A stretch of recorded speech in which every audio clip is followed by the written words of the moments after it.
Presentamos Trocha Abierta.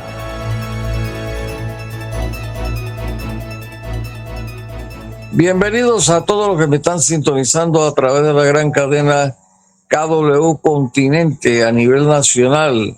Esta es una cadena de verdad, de punta a punta a nivel nacional, y estamos también en YouTube, en Instagram y en Spotify. Hoy martes 30, ya se fue, viene septiembre, el mes de las esperanzas que tienen algunos de hacer alianzas. Y bueno, estamos con Agustín Sosa Peñalba, estamos con Eduardo Castillero Lange y Mélito González. Hoy tenemos el placer de tener aquí a la profesora Maribel Gordón. Buenos días, profesora. Buenos días, gracias por la invitación. Y candidata a la presidencia, ¿no? Así es. ¿Y usted está pensando hacer alianza? Bueno, yo he trabajado mi alianza con organizaciones del movimiento social panameño, con productores, con micros y pequeños empresarios, con sectores profesionales, con sectores campesinos, indígenas, trabajadores, con personas que quieren adecentar este país y con sectores de bases de partidos políticos descontentos, frustrados por su dirigencia y el actuar que tienen frente a los problemas nacionales y sociales. Entonces, una alianza que no es con la partidocracia, en función de que es esa partidocracia la que nos mantiene en el estado de corrupción, nos mantiene en un estado de vicisitudes frente a las necesidades básicas insatisfechas de la mayoría de la población. Y a partir de allí la decisión ha sido conversar además con candidatos y candidatas a libre postulación a otros puestos de elección. Y usted, profesora, nadie se imaginó que usted iba a lograr esa cantidad de firmas. Yo creo que ni usted misma se imaginó eso. Bueno, nosotros partimos del hecho de que era un proceso difícil, como en efecto lo fue, muy difícil, un proceso levantado sobre el clientelismo, sobre las chequeras. Nosotros señalamos en ese momento que frente a ese acontecer no correcto y violento frente a lo que es estar proceso democrático, teníamos que demostrar que la dignidad es posible. Y esa dignidad, ese trabajo organizado, planificado, con mística de nuestros activistas a nivel nacional, se hizo presente al poder recaudar más de 173,000 firmas, y el Tribunal Electoral nos reconoció gran parte de esas firmas, más de 163,000 firmas. Y se debe a ese trabajo y a esa necesidad de una población que anhela, que clama por adecentar, que clama por bienestar humano, por una vida digna, que es la propuesta que nosotros hemos estado llevando, conversando, construyendo con los más diversos sectores sociales de este país. El Plan para la Vida Digna, que es una realidad, un proyecto concreto con definiciones muy claras de objetivos, de metas, de acciones, de indicadores, de responsables para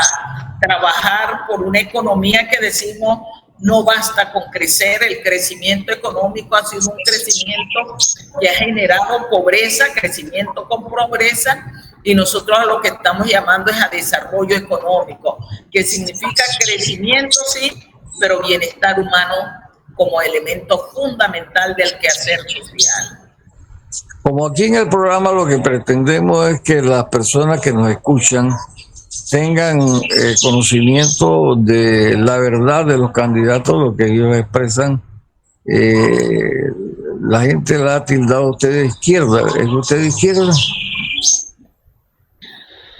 Bueno, me he dado cuenta en este transcurrir y caminar en nuestro país que toda aquella persona que plantea la necesidad de que se atienda los problemas de acceso al agua, de alimentación sana, de empleo digno, de salario justo, de seguridad social, de ambiente sano, de recreación, un Estado de derecho, de acabar con la corrupción, a desentar, que planteamos la necesidad de construir real democracia, que para mí es una democracia participativa, se le llama la izquierda. La izquierda históricamente ha sido aquel sector que cambia, que plantea el cambio en el sentido de caminar hacia mejor condiciones de vida, de libertad. Hay que recordar 1789, pleno proceso de revolución industrial. La izquierda fueron los sectores que clamaban por avanzar, por el progreso, por la libertad, por el pleno respeto de los derechos económicos, sociales, culturales, ambientales. La derecha, los sectores enquistados, los sectores que planteaban mantener el status quo, la monarquía, y es la derecha lo que mantiene a Panamá en el 6º lugar con peor distribución de la riqueza. Aquí en este país, si hablamos de izquierda y de derecha, nunca ha existido un gobierno de izquierda en Panamá. Ha sido la derecha, es la derecha la responsable de la inequidad, de la discriminación, de la falta de justicia, de la falta de una economía que atienda las necesidades de todos y todas. Pero usted comulga con el estilo, bueno, no llamemos de izquierda porque realmente tampoco la derecha nos ha resuelto nada, pero usted, lo que a la gente quizás le preocupa es comulgar con el estilo de gobierno de Venezuela, de Nicaragua, de Cuba. Ese es el estilo de gobierno que usted piensa establecer si fuera presidenta. Yo voy a ser presidente de Panamá. Como economista sé que no se trasladan recetas. Sé que Panamá es una formación social específica, tiene sus propias características, sus propios problemas y su propia mirada de cómo resolver los problemas. Siempre hemos dicho, es un plan para la vida digna para Panamá. Está trabajada en este contexto, está trabajada en función de nuestras realidades. Creemos en la necesidad de gestar el proyecto en función de nuestros intereses nacionales y sociales, y mi propuesta es esa, un planteo para los panameños y para las panameñas. Propuestas de otros países, yo respeto las autodeterminaciones, hay modelos, acciones, medidas que uno pudiera considerar, pero ninguna política económica se realiza copiando recetas. El neoliberalismo ha sido un gran fracaso en nuestro país porque ha significado eso, la copia de una receta que se le ha impuesto a los países de América Latina desde finales de la década del 70. Cada país tiene sus especificaciones y en función de eso nosotros hemos planteado un plan de desarrollo nacional y social denominado Plan para la Vida Digna, que mira a Panamá, que es para los panameños y que está siendo construido por los panameños. Profesora, buenos días, le saluda Agustín Sosa. O sea, he entendido, en base a la pregunta del señor Alfonso Castillero, que usted sí es del tipo de la izquierda. Estamos de acuerdo. A eso no es el temor. La pregunta es, usted dice que no hay que copiar modelos, pero los modelos se están imitando entre los países socialistas o de gobiernos socialistas o comunistas, como lo quieran llamar, tanto Venezuela, tanto Bolivia, en este caso muy particular, y también Nicaragua. Sin embargo, los hechos han demostrado que con el mismo discurso que usted está diciendo, las realidades han sido otras. Y entonces, ¿qué cae normalmente? No lo hablo de usted, profesora. ¿Qué cae en cada uno de estos gobiernos? Que la culpa de no desarrollar los gobiernos de izquierda, socialista, del pueblo, para apoyar al pueblo, es culpa del imperialismo norteamericano. Hemos escuchado muy de cerca, yo conozco Venezuela muy bien, yo he viajado por 20 años por toda Venezuela, conozco bien Bolivia, conozco bien Nicaragua. Hemos visto que la realidad marca otra. Incluso hemos visto, no por redes sociales, donde han dicho estas palabras textuales los diferentes líderes de estos países. tenemos que mantener a los pobres pobres para poder nosotros ser sustentados en nuestros gobiernos, porque si no lo mantenemos pobres, simplemente se lo van a la derecha y perdemos hegemonía dentro de la nación. Es el mismo concepto que te puede tener con relación a esos pensamientos de estos líderes, incluso ya uno fallecido, que lo dijo claramente en varias ocasiones cuando yo iba a Venezuela, lo veía, de que no había que progresar al progreso, sino mantenerlos ahí para poder tener sustentación. Bueno, yo no he escuchado esa definición de que ningún gobernante haya señalado de los que denominan de izquierda. No tengo por qué dudar de lo que usted está planteando, que hay que mantener a los pobres pobres para poder que se mantengan ellos. Yo creo que nosotros tenemos que partir de realidades objetivas y concretas. El mundo es un mundo capitalista. Como economista sé que para que se desarrolle una nueva forma, el mundo tiene que tener las leyes de producción y de distribución que correspondan a la nueva forma de organizar esa producción y distribuir esa producción. Si el mundo es capitalista, a pesar de que pudiéramos señalar que hay países socialistas, se imponen condiciones del intercambio mundial y de las formas de producir y distribuir de un orden capitalista. Hay cambios que en muchos de los casos han caminado a poder establecer mejores condiciones para los sectores sociales. Yo quiero recordar que en este país, y la CEPAL ha sido muy clara, en este mundo, y la CEPAL ha sido muy clara, en el caso de América Latina y el Caribe, es que América Latina y el Caribe está sumida en la pobreza, producto de que no ha apostado al desarrollo económico. Y los países de América Latina y el Caribe, en su gran mayoría, no son de izquierda.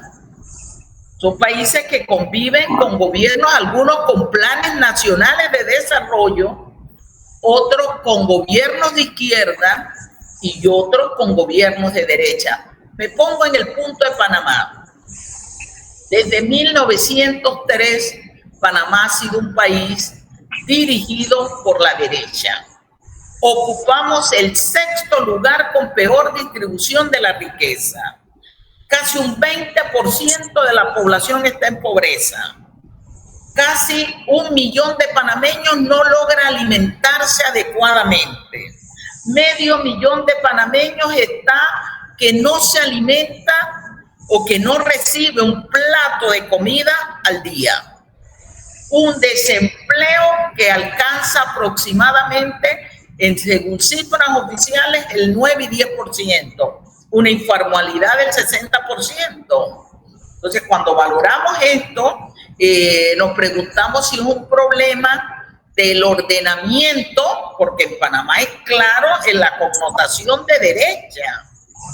Hay países que tienen y viven pobreza porque no tienen recursos, producto de los bloqueos, producto de sanciones que se le imponen. Panamá fue víctima, producto de un régimen militar en la década del 80, de lo que fueron sanciones económicas y objeto de una invasión que no resuelve los problemas, que afectó fundamentalmente a la población que vive en pobreza. Entonces, profesora, estamos planteando efectivamente la necesidad de levantar un proyecto de desarrollo nacional. Nosotros hemos hablado de desarrollo y no de crecimiento. El crecimiento en Panamá es concentrado, pocas manos, pocas regiones, pocas actividades. A mí me interesa hablar de cuál es el caso de que vivimos los panameños y las panameñas, lo que tenemos que enfrentar.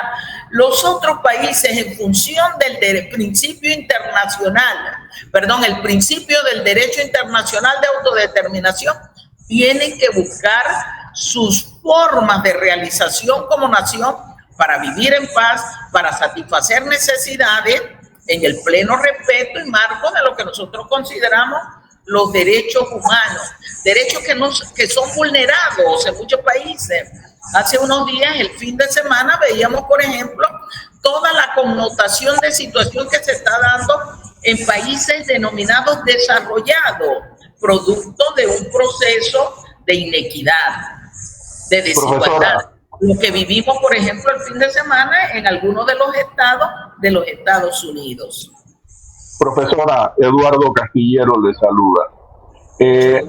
Agregando a lo que usted plantea en el contexto nacional, nosotros tenemos que la pandemia dejó 280,000 panameños, de los cuales si acaso 30,000 han logrado reinsertarse sin que sea en el salario ni siquiera parecido al que tenía. Muchos panameños están trabajando por $500, que son ciento y tantos menos del salario mínimo. Y muy cómoda nuestra empresa privada está aferrada a que, por ejemplo, se apruebe el contrato de la mina, porque el contrato de la mina lo que va a conseguir es calmar en algún área del país la insatisfacción que tiene la empleomanía de no lograr trabajo. Y una de las razones por las cuales se dio o se aprovechó la pandemia fue para poderse sacar de encima a trabajadores que no se habían podido eliminar antes. Y el perdedor más grande que ha tenido el país ha sido la Caja de Seguro Social, que se quedó sin recibir esas cuotas. Dicho esto, ¿qué nos puede decir con relación a qué vamos a hacer con esta gente? Lo que están ahora en la empresa privada son los hijos de los que en realidad forjaron este país con el código de trabajo duro de Torrijos, se hicieron millonarios y estos ahora viviendo del recuerdo lo que tienen es su dinero en los bancos y están jugando monopolio aquí con nosotros. Sí, lo primero es tener claro que el problema del desempleo ya venía antes de la pandemia. La tasa de desempleo era creciente antes de la COVID-19. Eso hay que tenerlo. Y también tenemos que tener presente que antes de la pandemia la informalidad laboral también estaba en crecimiento. En el 2019, a nivel de América Latina, una de las revistas económicas realizó un sondeo al sector empresarial sobre las proyecciones que tenía de generar empleo, nuevos puestos de empleo. Panamá quedó en el último lugar. El sector empresarial de Panamá tenía la menor expectativa y proyección de promover nuevos empleos. Yo creo que esto se debe en gran parte a la hipertrofia de la economía panameña. Lo que se dinamiza en Panamá son 5 actividades económicas, la mayoría de ellas no generadoras de fuentes de empleo. Y por eso nuestro llamado ha sido a la necesidad de rescatar los sectores productivos, agro, industria y agroindustria, que son mayores generadores de empleo, que pueden permitir mayor estabilidad laboral, que pueden permitir mejores salarios y que por ende pueden promover mayor generación de aportes de la cuota a la Caja del Seguro Social. Creo también en otro sector que puede impulsar un empleo de calidad es este sector que llamamos de la innovación, de investigación, de desarrollo, de innovación y de investigación, que está siendo impulsado en otras partes del mundo como mayor generador de valor agregado. Entonces tenemos que establecer una conducta que nos permita fortalecer, incrementar, impulsar los sectores productivos de la economía panameña.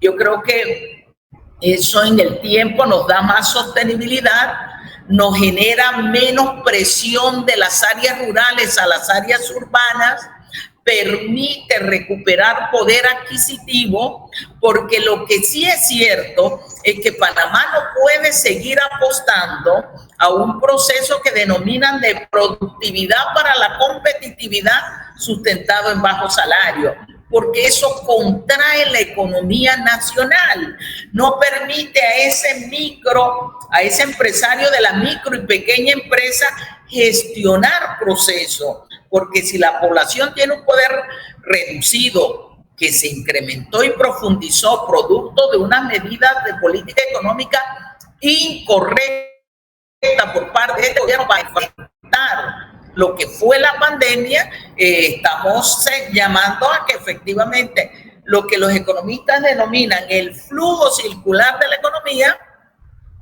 no funcione adecuadamente, porque hay ruptura dentro de ese flujo, y una de las rupturas fundamentales está siendo, y así lo planteó la OIT, la pérdida de poder adquisitivo de los salarios.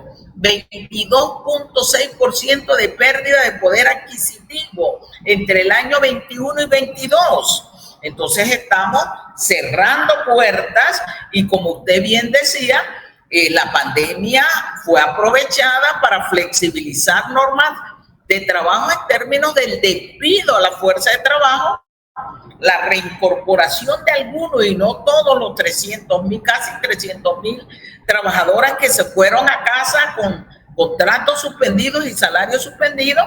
No todos fueron incorporados, y otros, cuando fueron reincorporados, se hace con condiciones laborales inferiores, jornadas distintas, salarios más bajos, algunos sin estabilidad laboral. Tenemos que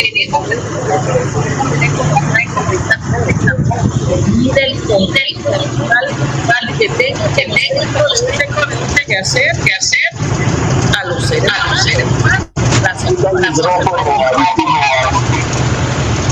Diga. No, es que voy a hacer una pregunta a la licenciada. Voy a hacer una pregunta a la licenciada, que es la siguiente. Tres preguntas directas. Y evidentemente usted habla de ese impulso económico que hay que hacer a través del Estado panameño para que la clase trabajadora tenga más dignidad. Todo este tipo de situaciones se escuchan bien. Lo he planteado y le he preguntado a varios candidatos presidenciales. La esencia pura de lo que está viviendo Panamá no es tanto ese déficit que usted está hablando, sino que aquí hay un alto grado de corrupción. Primera pregunta, ¿qué usted haría o hará con el tema de la corrupción? Porque ese es el verdadero flagelo que ha consumido a este país. Como segunda pregunta, ¿qué usted plantea o qué usted considera con el tema del cambio constitucional? O sea, hacer una reestructuración de la Constitución. Y mi tercera pregunta sería directa también, ¿qué usted piensa del matrimonio igualitario? Son mis tres preguntas. Sobre la primera pregunta, que tiene que ver con corrupción, nosotros hemos planteado la urgente necesidad de adecentar, porque en Panamá el 4% del Producto Interno Bruto se va en corrupción. Eso representa el 20% del gasto social, es decir, recursos que tenemos que debió ser dirigido a atender las necesidades sociales y a impulsar el desarrollo nacional, que han quedado en los bolsillos de algunos. ¿Cómo puedo adecentar? Uno, es necesario una nueva forma de gestión pública para poder adecentar, y es algo de lo que estamos señalando como elemento importante. Dos, estamos planteando procesos de investigación, que se juzgue, que se condene y se devuelva lo robado. Aquí no puede seguir la impunidad como criterio del quehacer público. Y yo creo que la impunidad es lo que mantiene a muchos que ven al Estado como un centro para la realización de sus ganancias personales, individuales. Y eso está teniendo un alto costo social. Y aquí hay pactos entre los diversos partidos y gobiernos que se han suscitado de no agresión, de no investigación. ¿Quiénes están detenidos? En el peor de los casos, para ellos se les otorga país por cárcel. Y yo creo que mientras esta sea la lógica, no va a haber adecentamiento del quehacer público. Tenemos que juzgar, investigar, condenar y que se devuelva. Son miles de millones de dólares sin que haya pasado nada en nuestro país. Está teniendo un alto costo social y está generando imposibilidad de tener recursos para gestar desarrollo. Yo creo que eso es grave, gravísimo en el conjunto de lo que debe ser la gestión pública. Sobre el segundo tema que me formulaba, que tenía que ver con la valoración. La Constitución, es el cambio constitucional. Ahí yo creo que hay que partir de un hecho real. Hay una institucionalidad en crisis. La institucionalidad en crisis involucra al órgano ejecutivo, al órgano legislativo, al órgano judicial, y también está en entredicho hoy el papel que juega el Tribunal Electoral. Una crisis profunda en todos los planos: económico, político, social, cultural, ambiental. Frente a ello, ¿qué hacer? Nosotros hemos sido responsables, señalando no de ahora que estamos en este proceso de candidatura, sino desde hace varios años, planteando la necesidad de una constituyente originaria. Es decir, hay que construir una nueva función de la sociedad panameña en términos de lo que decidamos todas y todos. Yo creo en esa participación de los más diversos sectores sociales. Para mí, la elaboración de una constitución no puede quedar en marco de un legislativo que está siendo cuestionado. No puede quedar en manos de un proceso que se mire solo como de carácter técnico, es decir, legal, que haya expertos que la redacten. No, la Constitución, una vez, a través de la nueva Constitución, una vez haya sido definida por esta constituyente originaria, obviamente hay que darle una consulta a la población para que la apruebe o la rechace, y tiene que haber además todo un proceso que esté dirigido obviamente a que se le dé la forma técnica legal que amerita un proceso constitucional. Yo creo que tenemos que crear esas condiciones, impulsar esas condiciones para la constituyente originaria como base de un proceso participativo que permita una sociedad con justicia, con equidad, con igualdad, con atención a los planteamientos de la sociedad, y que mire al futuro, que mire al desarrollo y que mire al desarrollo nacional y social. Es nuestra propuesta sobre ese segundo tema, el tema de la Constitución. Y sobre el matrimonio igualitario yo he sido clara. Nosotros hemos señalado que eso es un tema que debe ser debatido en el plano nacional, sin tapujos, sin dobles morales, que muchas veces se impone. Yo creo que en un país de derecho, el derecho de todos y todas tiene que ser respetado. Entonces, tenemos que caminar a un debate nacional donde se defina, sin ocultar, sin discriminar, que ello no se constituya en un elemento para discriminar, que ello sea atendido con la seriedad y el respeto en el marco de derecho, y que no exista dobles morales en esto, porque eso no beneficia a la sociedad panameña. Profesora, pero es que en el orden constitucional no está contemplado un matrimonio igualitario. O sea, ¿por qué tenemos que discutir una cosa que no está? Tendríamos que modificar y permitir el tema del casamiento entre hombres y hombres y mujeres y mujeres.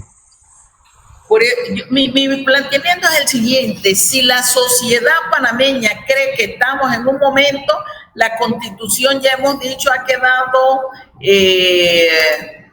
rezagada frente a muchos temas nacionales. Muchos temas económicos no están en la Constitución y se han impuesto a pesar de no ser contemplado en la Constitución. Entonces yo creo en un debate nacional, si ese es uno de los temas que sale, hay que dar paso a ese debate nacional, si es uno de los temas que el panameño y la panameña quieren discutir. Obviamente en el marco de una constitución nueva, en donde haya plena participación de todos los sectores, son esos sectores los que van a definir los temas a abordar. Todo está libre de ser abordado en el tanto el soberano así lo admita. Y el soberano es la población panameña.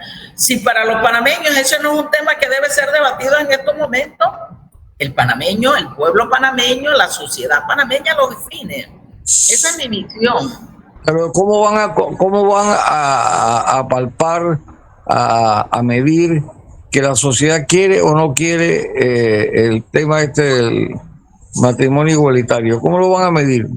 Yo creo que en un proceso constituyente deben estar todos los sectores y esos sectores tienen que definir los mecanismos para la consulta a la población. Hay esfuerzos en otros países en donde se pusieron buzones comunitarios, en donde las redes jugaron su papel también, más que las redes, la plataforma de que la gente admitiera y señalara los temas que quiere discutir. Lo que no puede ser es que el pueblo defina algo, y aquí se supone, por ejemplo, que se hizo una consulta en el pacto bicentenario, donde la población dijo, no queremos un país minero, y caramba, estamos en la asamblea, nos están imponiendo un contrato que es leonino. Entonces la población tiene que buscarse sus mecanismos.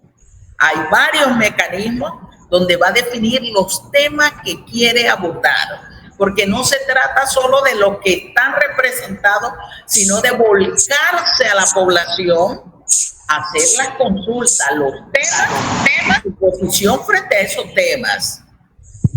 Profesora, pero el tema, profesora, escuche, el tema es que ¿qué prevalece? ¿La minoría o la mayoría? Para poder determinar un caso como, vamos a darle la opción, si en realidad la población LGTBQZ, lo que quieran poner, es una población mínima con relación a aconteceres nacionales que realmente sí amerita tener atención. Pero yo no puedo aceptar que una minoría se imponga a una mayoría.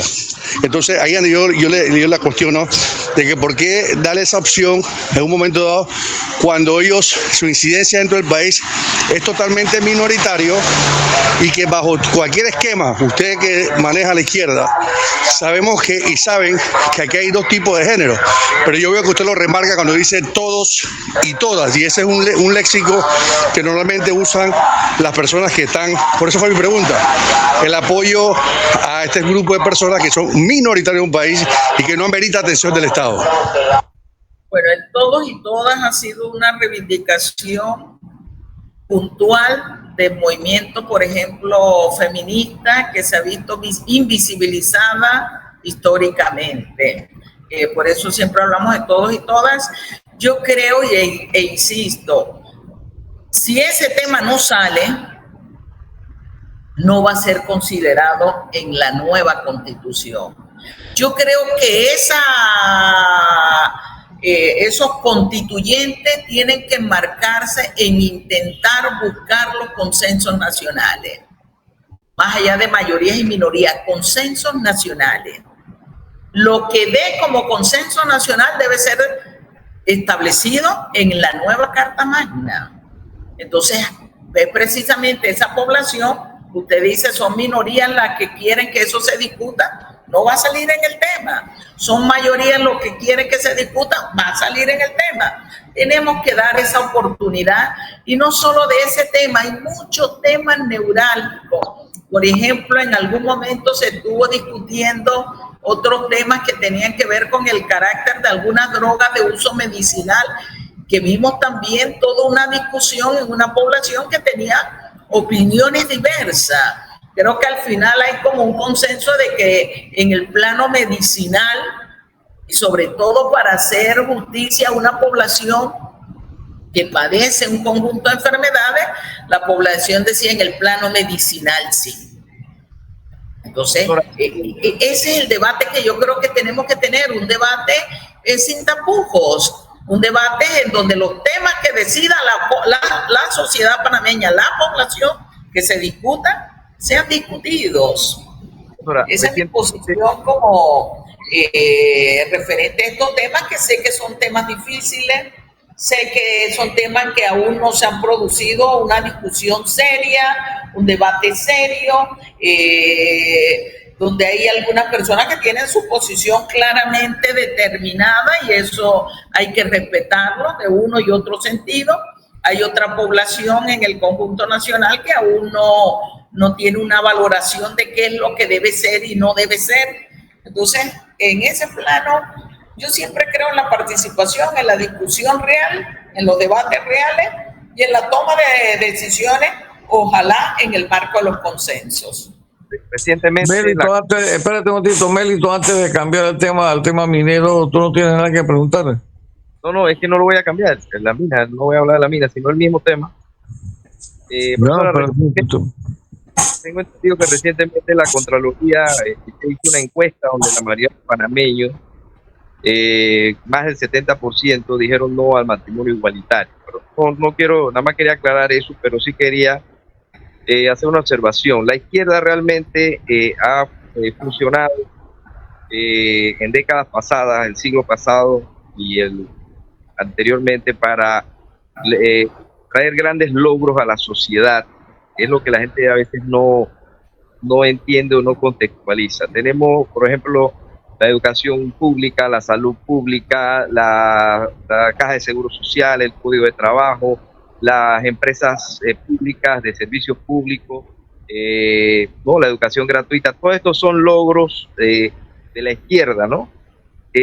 Yo siempre he pensado que la izquierda lo que debe procurar es que estas instituciones y estos logros se fortalezcan, pero parece que la nueva izquierda lo que quiere es promover estas situaciones que lo que hacen es crear conflictos para favorecer a pequeños grupos, pequeñas minorías, grupos minúsculos. Esa es la realidad, no lo vamos a desconocer, hay una realidad, pero son minúsculos y en una democracia debe imponerse es la mayoría, no la minoría. La democracia es que participen y que ganen lo que realmente quieren las mayorías, ¿no? En ese sentido, no sé, esa nueva izquierda, ¿hasta qué punto? Porque tenemos el tema del aborto libre, tenemos que pareciera que fuera lo puntual, ¿no? Este error de decir todas y todo, es un error. Los que conocen el idioma nuestro dicen eso es un error, ya no, nuestro país, en nuestro idioma, el todo involucra a hombres y mujeres, entonces quieren introducir cosas estériles, cosas que realmente lo que traen es conflictos innecesarios. Aquí nadie niega que una pareja homosexual ande junta, se puede procurar otro tipo de logros, pero quieren de todas maneras un matrimonio igualitario, quieren cosas que son realmente estériles. Pero sí, mi participación en ese sentido, que la izquierda lo que procure sea fortalecer esas instituciones, esos logros sociales, y no tratar de meter cosas que la gran mayoría, por lo menos en el caso de los panameños que usted ha dicho, no quieren. Mélito, ya la Academia de la Lengua tachó la necedad esta de niños y niñas, señoras y señores, todas estas cosas. Y eso fue tachado por la Real Academia de la Lengua. Bueno, insisto en algunas cosas. Hay sectores que históricamente en nuestro país y en el mundo han sido vulnerados en sus derechos, los pueblos originarios, los pueblos afrodescendientes, afropanameños, el caso de las mujeres, el caso de los jóvenes, el caso incluso la población con discapacidad ha planteado las vulnerabilidades de que son objeto producto de leyes que no los consideran. En el caso particular, yo creo que nosotros seguimos insistiendo como eje fundamental de la discusión que tiene que ver con el conjunto social, lo que llamamos los derechos económicos, sociales, culturales y ambientales, que creo que no ha sido objeto tampoco del debate. Por ejemplo, en este país no hay una alimentación sana. Y parte de nuestra propuesta, son los ejes centrales, está en la necesidad de una alimentación o de una canasta básica de alimentos sana y nutricional que no se cumple. El acceso al agua potable, el acceso a la recolección y a la disposición correcta de los desechos, el acceso al trabajo digno y al salario justo, la necesidad de garantizar salud preventiva, la necesidad de garantizar seguridad social como derecho, la necesidad de plantearnos y defender el derecho al ambiente sano. Yo creo que son temas neurálgicos que están siendo necesarios establecer medidas que respondan a garantizar esa vida digna, ese bien común, ese bienestar humano del que habla el desarrollo económico. Eso no niega que hay sectores que algunos dicen minoritarios, mayoritarios. Usted acaba de expresar una posición que yo creo que hay que respetarla e indudablemente decían, bueno, ¿por qué pedir el matrimonio igualitario? Otra cosa es sus relaciones particulares, es parte del debate. Yo creo que usted tiene una posición que hay que respetar y que hay que evaluar también en el conjunto social. Insisto, los sectores que propugnamos una sociedad con justicia y equidad social tenemos ejes muy claros y muy concretos. Vida digna significa cumplir con todos los determinantes que hacen la vida saludable y que en Panamá han sido desmontados, desarticulados, no atendidos. Adecentar frente a la corrupción, el hecho de un Estado de derecho, la democracia que debemos construir, una democracia real, una democracia participativa. Aquí se habla de democracia representativa y resulta ser que los representantes dejaron de representar a sus representados. Ahí tiene que haber un nuevo ordenamiento frente a ese quehacer político electoral al que nos han querido cada vez más restringir. Yo creo que ahí está el abordaje de muchos de los temas centrales de nuestra propuesta, el Plan para la Vida Digna, que no niega la necesidad de considerar también los intereses, los anhelos de los otros sectores, de los grupos que han venido históricamente siendo vulnerados. Para mí uno de esos sectores más vulnerados, la niñez, nadie la atiende en este país, han sido violentados, han sido violados. ¿Y qué ha hecho la institucionalidad panameña frente a ello? Entonces creo que son tareas urgentes que debemos atender con la seriedad, atender con la participación para caminar efectivamente a un estado en donde se garantice el derecho a vivir dignamente de la población. Profesora, nos estamos enfrentando a una situación como la que se puede ver en la televisión que está ocurriendo en este diálogo de yo con yo que se está dando en la asamblea. ¿Qué hacer, ante quién poder presentar el malestar de ver que ayer, por ejemplo, una lista de 20 y pico de personas a favor, y no es que los que nos opongamos por capricho, nos oponemos porque lo que hemos leído da miedo de lo que puede venir. Entonces aquí, ¿qué vamos a tener que esperar? Que los hermanos indígenas, cuando llegue el momento en que le toquen una tierra, presenten la cabeza de un canadiense o de quien sea como respuesta. Creo que parte del problema no se ha dado un debate real. Aquí el Estado ha dispuesto de nuestros recursos para hacer propaganda, es decir, publicidad pagada a favor de la minería, de la empresa minera, porque de eso es lo que se trata, hacer de la valoración de nuestros recursos un negociado, un contrato que ya fue declarado inconstitucional.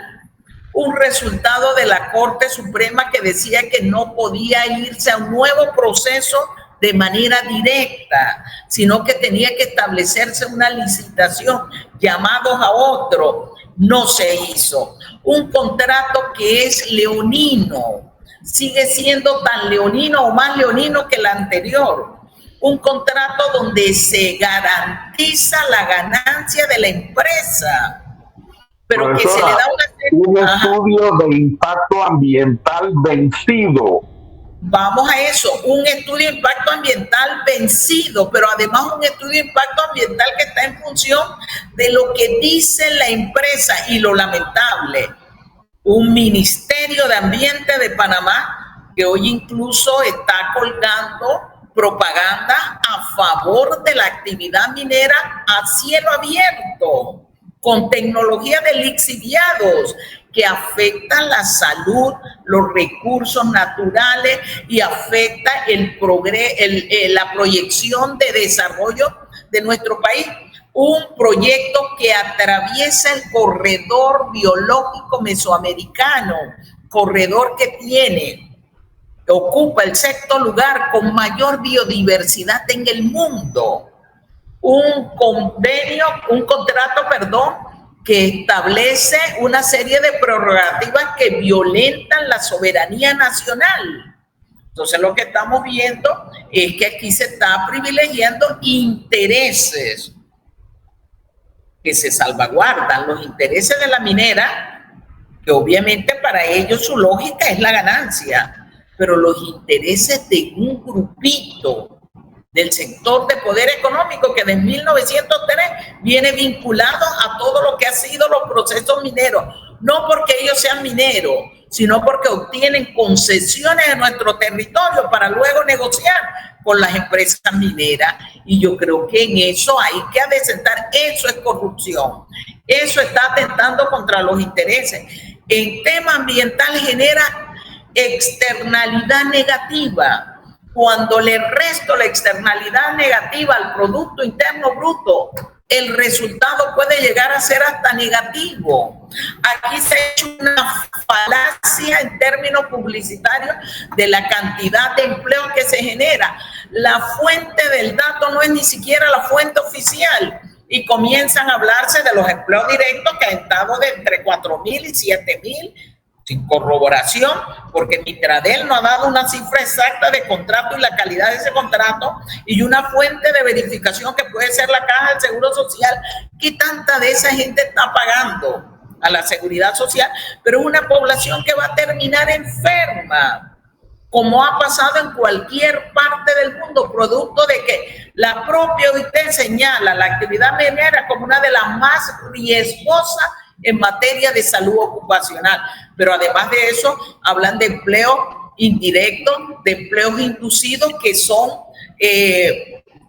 planteados a la luz de una sola correspondencia. La información que establece la minería, el dato de los inducidos y los indirectos, no es de fuentes oficiales también, sino de una consultoría que lo más seguro pagó la propia empresa para establecer quién dio el dato para establecer esa proyección, esa multiplicación de cuántos empleos hay que se están desarrollando.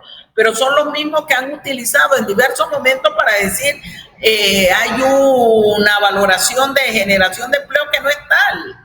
Pero ¿cuál fue el resultado, por ejemplo? Y ahí es donde tenemos que mirarnos en el tema de la empleomanía, que dicen que están favoreciendo el resultado de la mina de Santa Rosa, cuando se cierra lixiviado en la población porque no hicieron los tratamientos que debían hacerse y porque los daños muchos eran irreversibles.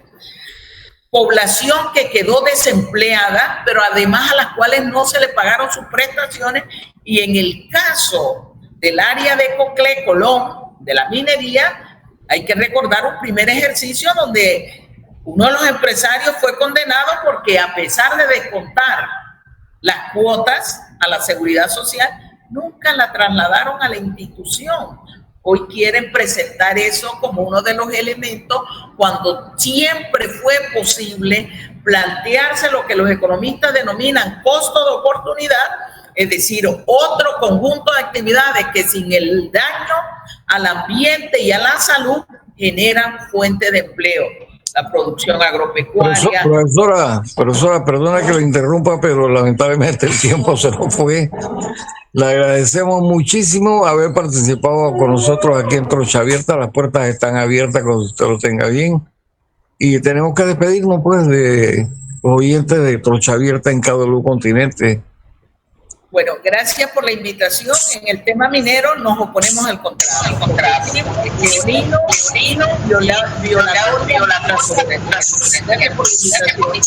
Bueno, Agustín Sosa Peñalba, que prende el audio y se oye un retroceso ahí. Pero bueno. Benito González estuvo con nosotros, Eduardo Castillero Lange, este servidor Alfonso Castillero Ortiz, Conde del Vigo. Profesora, gracias nuevamente por estar con nosotros, le agradecemos muchísimo. Saludos a Saúl, que tuvo una participación excelente en la asamblea. Nos veremos entonces mañana, si la voluntad de Dios así lo quiere. Y un saludo a todos los que nos han sintonizado hoy a las 12 del día. Estamos en las redes sociales, en YouTube, en Instagram y en Spotify. Hasta luego. Hasta luego.